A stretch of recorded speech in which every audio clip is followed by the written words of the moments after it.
You make one small mistake. A file goes to the wrong folder, dinner runs late, or you forget one detail in a meeting. Before you can repair it, a sentence arrives in your own voice. You always ruin things. The event is current. The verdict may be much older.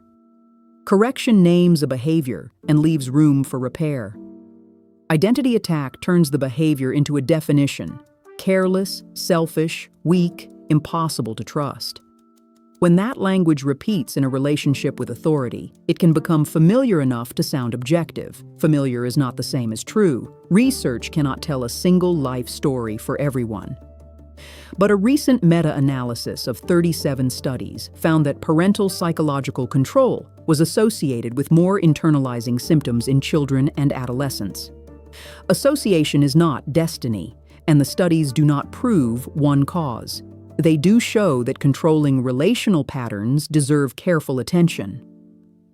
Other studies have found links between parental verbal aggression and lower self-esteem, school difficulties, and a more negative self-view. One of those projects followed young people across 3 years.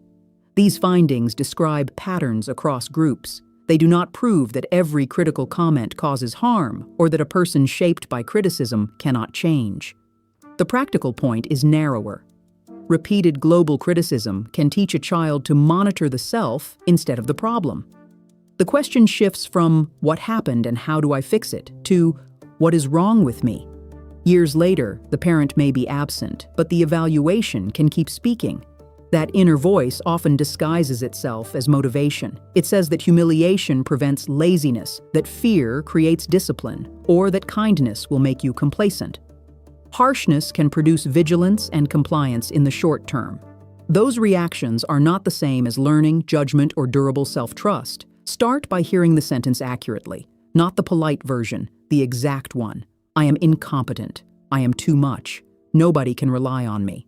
Then ask 3 questions. Whose language does this resemble? What event triggered it?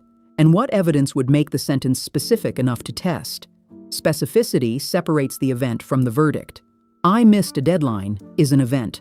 I am a failure is a global identity claim. The event may require an apology, a new calendar, a changed estimate, or a difficult conversation.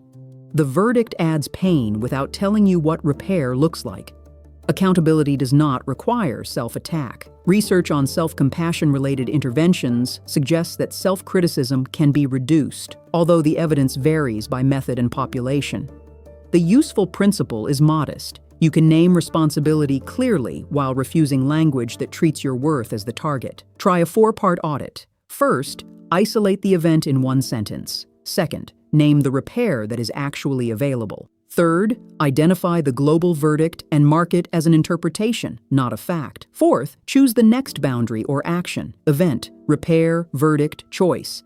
At work, this might sound like, I sent the draft before checking the numbers. I will correct it, tell the team what changed, and add a review step. That is accountability. I always destroy. Everything is not a plan. It is an old punishment looking for a new occasion. With a parent or family member, the boundary may need to be spoken aloud. I can discuss what happened. I will not continue while I am being called useless or selfish. If the labels continue, I will end the call and return tomorrow.